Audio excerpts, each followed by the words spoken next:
where you can find the supplies that you gather around your home for 5 preschool activities for a week. So there'll be one in social emotional, one in literacy, one in math, one in physical, and one in art and sensory.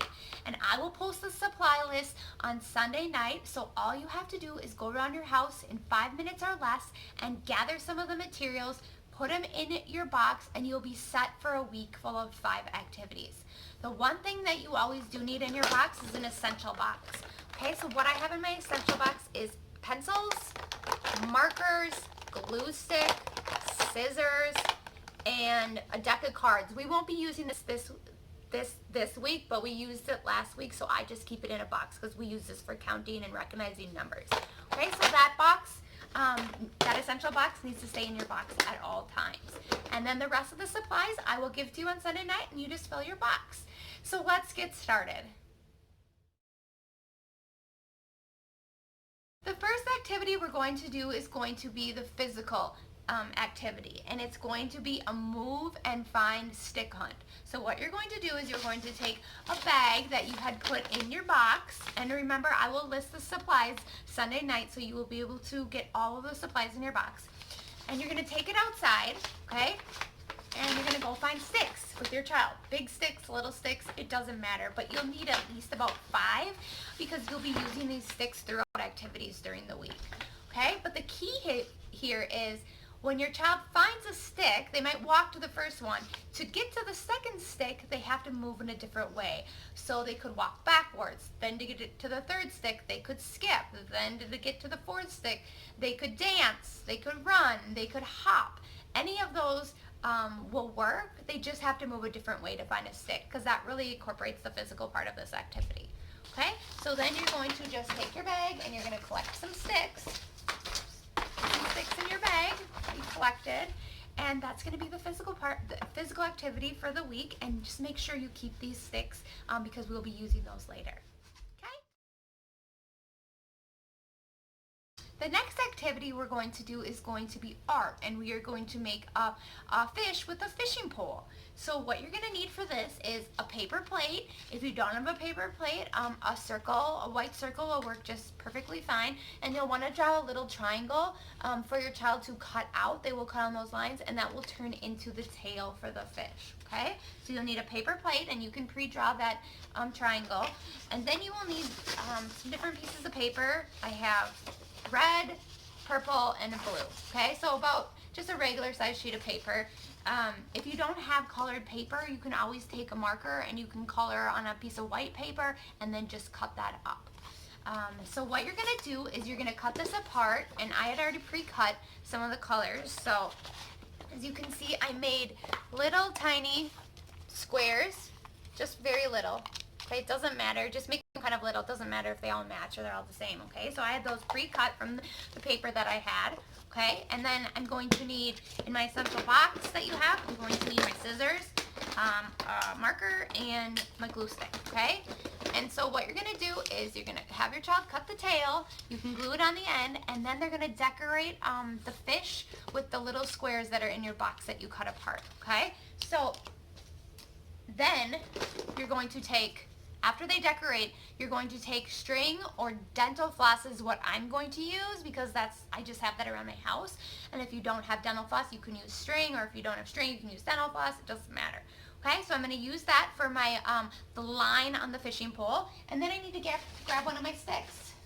Have your child grab one of their sticks that they collected, and you're going to put it all together, and it's going to look like this.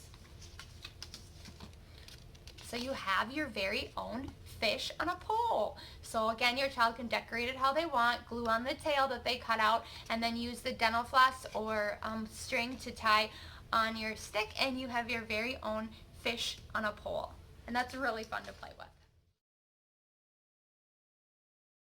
The next activity is going to be literacy, and we are going to make a rhyming bag. So again, you're going to take the bag that had the sticks in it, take the sticks out, and you're going to use this bag.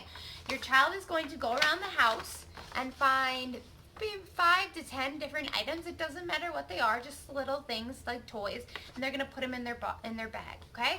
And then they'll bring it back to you, and you're going to work together to come up with some rhyming words. So what I found around my house, some in here, is a ball, a box,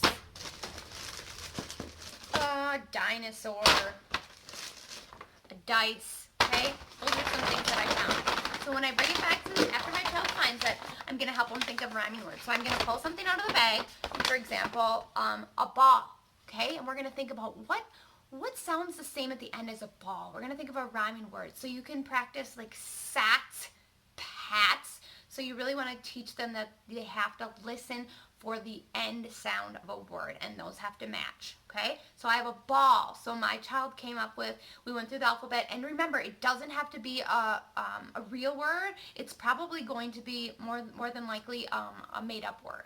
Okay, so it doesn't matter. So I have ball. So my child had a fall. So I'm going to write that on the bag right here. Okay, I'll put my ball back in. Then I had a dinosaur.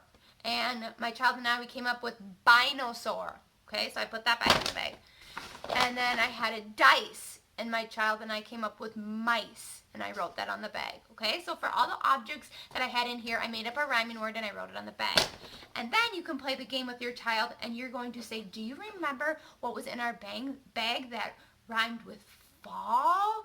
There's something that sounds the same at the end in the bag that rhymes with fall. Do you remember what it was?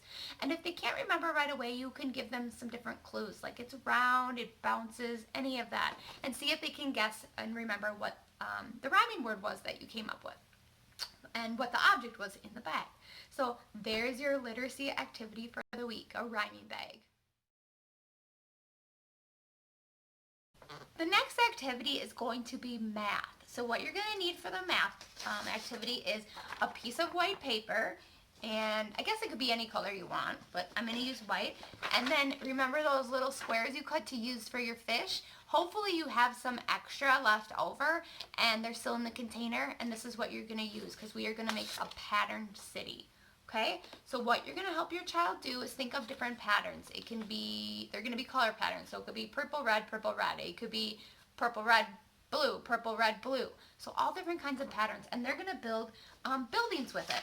So when I'm done, it's going to look like something like this, okay?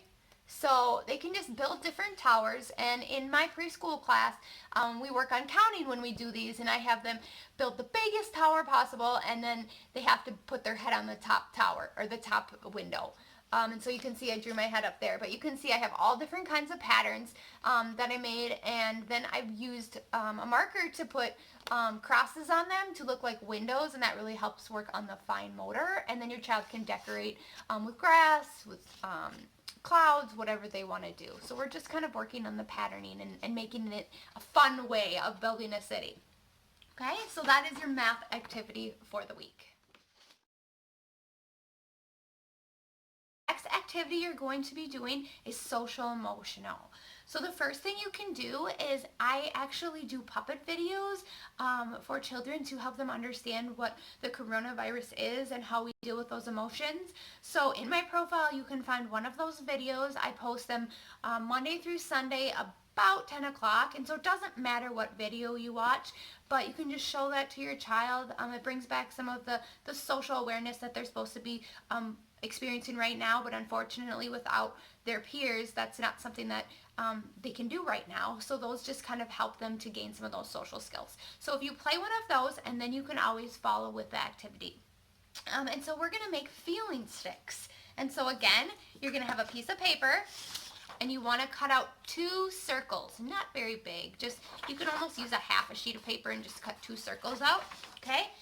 And then you're going to have 2 sticks. You're going to have your child pick 2 sticks out from that you went on your walk and collected. And then you're going to turn them into feeling sticks. So you're going to need some tape and your markers that are in your essential box, and you're going to make 2 feeling sticks. Okay? If your child wants to extend this activity, you can cut a bunch more circles and they can make a bunch of emotion sticks. So you could make excited or angry or scared, how they see those faces look, they can draw them. And so I just made a sad one and a happy one, okay? And so I taped them on the back, and so now I have 2 feeling sticks. And what you're going to do is you're going to talk with your child about what would happen for my face to look like this. And I could say, oh, going to the park makes my face look like this. because I get happy. I like the swings. I like the slides, okay? And then you could say, what makes your face look like this? And that looks sad. So, makes me sad when I can't see my grandma. That makes me kind of sad, and I miss her. So you can just play around with these and do different emotions, different scenarios, however you want to play with them. And you can also use these if your child is unable to express how they're feeling one day, you can tell them to go get their feeling sticks, and then they can show you if they're happy, they're sad, if there's a problem. So this a lot of times helps kids just show their feelings instead of tell you their feelings. So that's the social emotional activity for the week. Thank you for watching Lots in a Box, and I will see you next Sunday. Bye!